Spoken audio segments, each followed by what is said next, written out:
Well, joining us now is the party's leader, Gerard Batten. Thank you very much for being on the programme this morning. Morning, Sophy. It feels like we should start with those polls, doesn't it? We can have a quick look, I think, at one of the latest polls in the newspapers today ahead of those European elections. You can see there the Brexit party tearing away in top spot, UKIP on 3%. I mean, if you look at this, and the Brexit party are effectively mopping up the Leave vote, what's the point of UKIP? Well, if you believe them, Sophie, I'm afraid the poll that I believe will be the one on Thursday. And if you look at the events of the last 6 weeks, a month, where we've had real elections with real voters, I mean, we got 8.6% in the Newport West by-election in Wales, which is not one of our natural territories.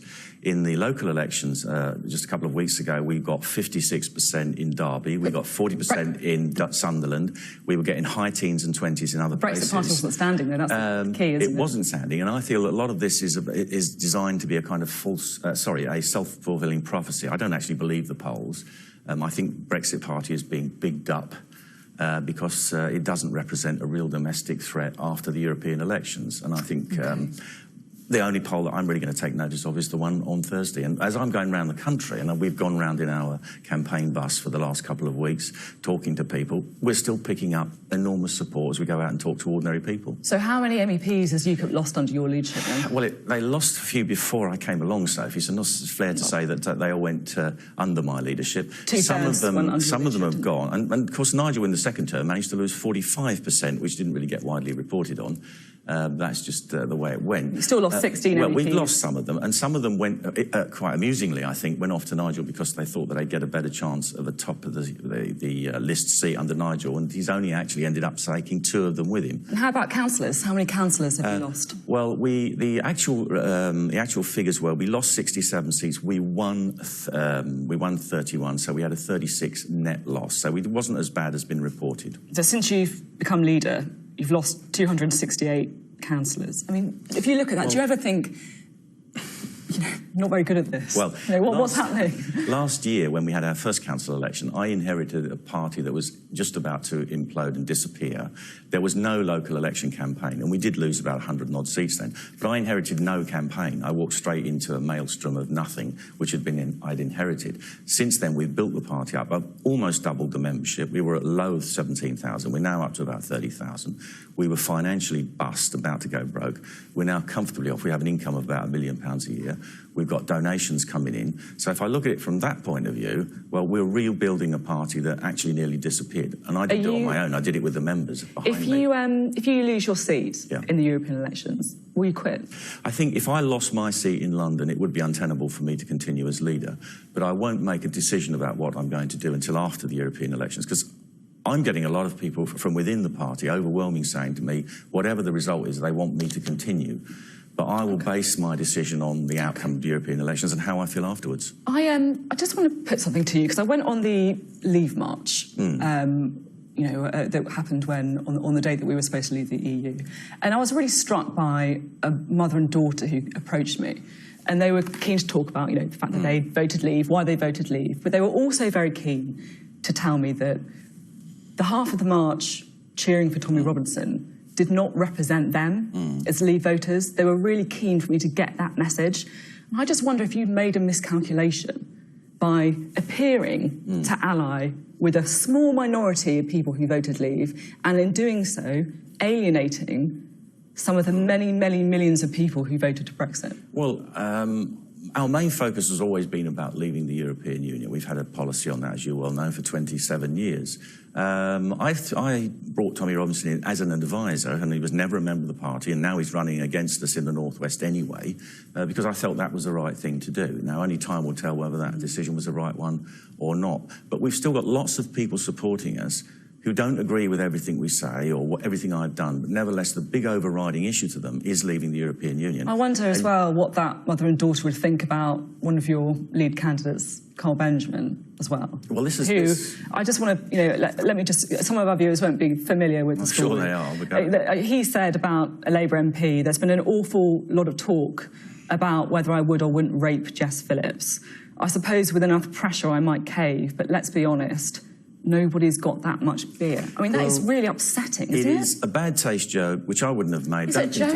I don't understand why it's a joke. I really don't. Well, he has another existence as a commentator and a comedian on the internet and the stuff that he does. I don't condone that. I said it's a very bad taste joke. I rang him up and made my views very plain to him, and he won't be doing something like that again. But this is one joke in an entire campaign, which is about more important things. He keeps saying it, though, doesn't he? No, he doesn't. It keeps being brought up by the mainstream media. I've answered this on every programme I've been on. He's done it. He was on Victoria, Derbyshire, giving his rationale for why he said it. And I don't really think it's an important issue compared to the real issue, which is why are we in an election which shouldn't be being held? And really the fate of the country is at stake. Are we going to leave the European Union or not? I mean, you mentioned that Victoria Derbyshire interview. When he was giving that interview, Jess Phillips sent a tweet, and this is what she said.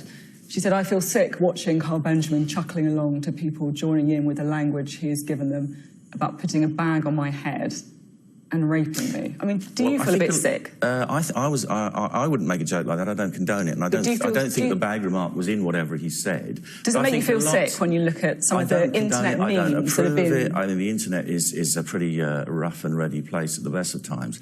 But I think a lot of people were sick when she said that about the 1,400 sexual assaults in Cologne, that it was compared to a night out in Birmingham. I don't think that was a tasteful remark either. So she's not exactly a stranger to controversy. She's not a shrinking violet. She's a rough, tough Labour MP.